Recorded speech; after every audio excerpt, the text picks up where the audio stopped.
Hello guys, so today I'm going to talk about something different from my usual Next.js videos, and this is something cool that I've just discovered recently, and that is the dialog element. So the dialog element is an HTML element that was added recently to the browser. So with the dialog element, you are essentially able to add a modal dialog inside your web UI without needing to go through all the implementation details that adding a modal entails. And the coolest thing about this feature is that it is available in all the recent browsers. So if we check under browser compatibility, you can see that everything is green. So all the modern browsers support this feature, but not a lot of people use it. So how easy or how hard is it to implement a modal dialog with the native dialog element? So that is going to be the focus of this video. So first of all, let's check what building a dialog element entails, especially in React. I've implemented a dialog component here. So let's go through it to see how it is implemented. So this dialog element is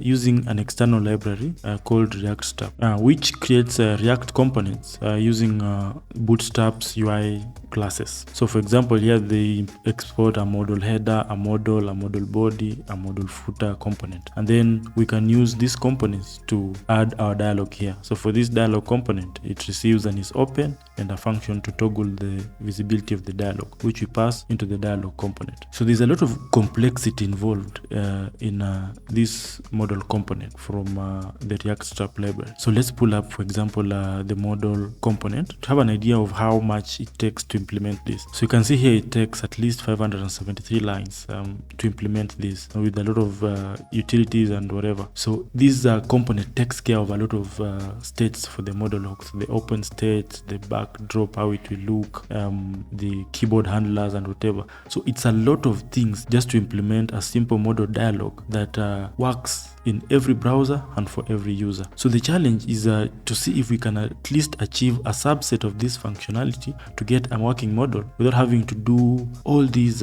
shenanigans of using external libraries and a lot of logic to make this to work. So also one thing that you should notice is that this is using React portals to be implemented. So because a dialog should appear on top of the UI. Like if you click the open modal here, it's appearing on top of a user interface. So you can't just launch it from where you have included it. So for example, here we have just added it in our app here next to the button. But the dialog is rendered outside of this component here. So if we inspect the element here, you can see that our modal here is outside of our React root here. So it's rendered as a portal. So there's a lot of complexity involved in getting something like this to work. So let's try to implement this using the native dialog without all these hoops. So first, let's add our new component here. So let's call it maybe dialog native .tsx. Okay, so let's export our dialog component. So default function dialog native, which should render our dialog. So as a start, we return the dialog element like that. So if you look at this Bootstrap dialog here, it has three sections. So it has the modal header, the body, and the footer. So let's try to recreate that. So essentially we have three divs. So we have the header, the body, and the footer. So the header has two elements. So it has the hi message, and also has the close button. And then the body has one paragraph with the text mom, and then the footer has the OK button. So there's something very interesting about the dialog element. So we're going to start with the footer element here. So a native dialog element can be closed using forms. So for example, we can have a form whose method is set to dialog, and then if you have a submit button inside this form, when clicked, it will actually close the modal. So this is a basic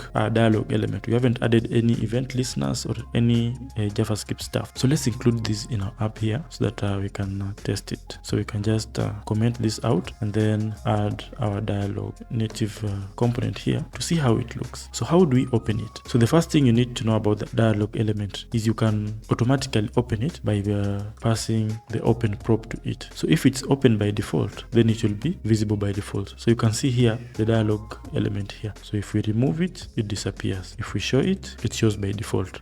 But this looks nothing like the dialog that you want to do. So let's add some styling just to make this look at least more presentable. So I have some default styles from a CSS module here. So it's inside dialog.module.css. So if we open it, you can see just basic styles. So we are styling the dialog element, we are styling the backdrop, we are styling the header, the body, and the footer. So let's add these styles to our element here. So for the header, we add the class name. So that should be styles.dialog header. So if you don't know about CSS modules, this is how they work. So let me fix this import here. So this is how they work. You import the styles and automatically they are turned into an object that you can reference inside your component. So we have the dialog header, and then we have the dialog body, and then we have the dialog footer. So look at it, looks identical to our model, but now having it open on by default is not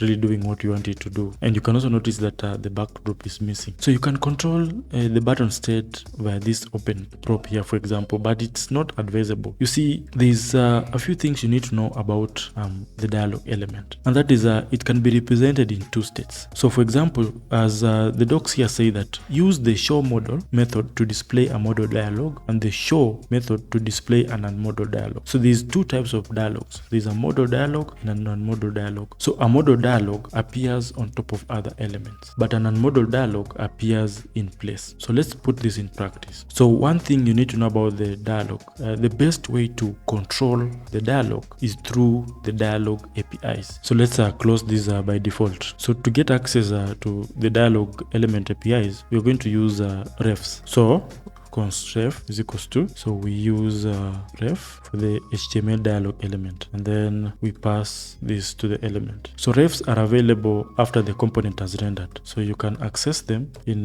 the use effect hook with no dependencies. So to show the model, we can use the ShowModel function. So if the ref is available, we can call ShowModel. So notice something immediately here. We are now getting the backdrop because initially we were showing only the non-modal dialog, which was put next to the elements, and this is different from the show function. So if we use the show function, we now get the default inline model. So to get this to work properly, always use the ShowModel functionality. So this is great because now we can start making our dialog elements smart.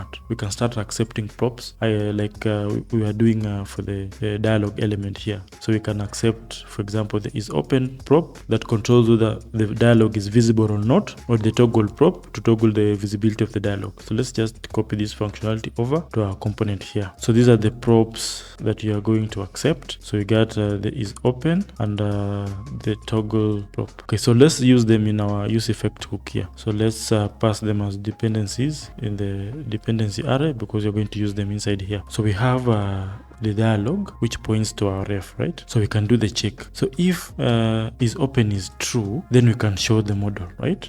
And then exit, I think. So if it is false, then we can hide the model. So let's implement these props. So the dialog negative element needs to pass in our state here. So we have the isOpen and then the toggle model props. So that points to toggle model. So that should be enough. So the button when clicked will toggle the model state. So if we click open model, nice, our model is showing. So that is good. We need to implement closing of the model, make this and oh, nice. So this is what I was talking about. So you remember, we haven't implemented any event listeners yet for our dialog here, but automatically if you add a form method dialog with a button inside that submits the form, it automatically closes the dialog without you having to handle it. So this is a nice little feature. So that's why when you press OK, we're able to close the dialog without using our state here. But anyway, this still breaks our UI a little because now the model state is still open, but the model is closed. So that's why if we press the open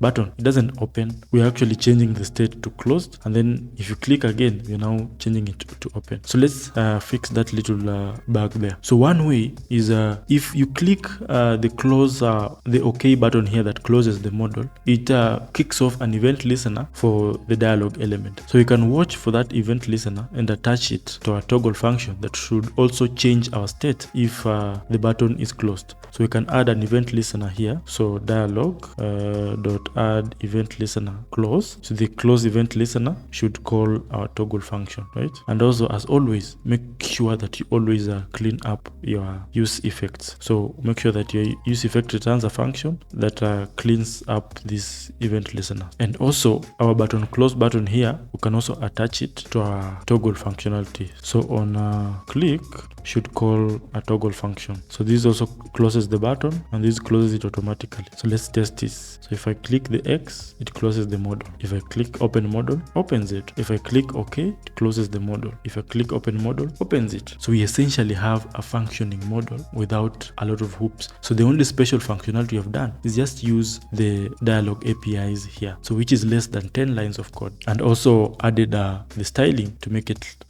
look good. So if you compare our native dialog here to the bootstrap dialog, so let's show this. So this is the bootstrap dialog. So one thing you can notice is these animations when loading it. So loading it slides it in, and then when you close it, it slides out. So we can extend our dialog to add that functionality, but the basic idea of having a working dialog was achieved without having to jump through all those loops. Also notice that opening the modal and pressing the escape key closes the modal. So you still get the accessibility features without implementing them. So all this is available to you natively. So if you want to get rid of all these dependencies when implementing a dialog, please consider using the native dialog element. I really like it and the simplicity of their APIs. And again, there's no cost to this because you're going to be supporting all your users. So it's not that it won't work on some browsers. It works on all modern browsers. So that's a huge plus and the reason why I wanted to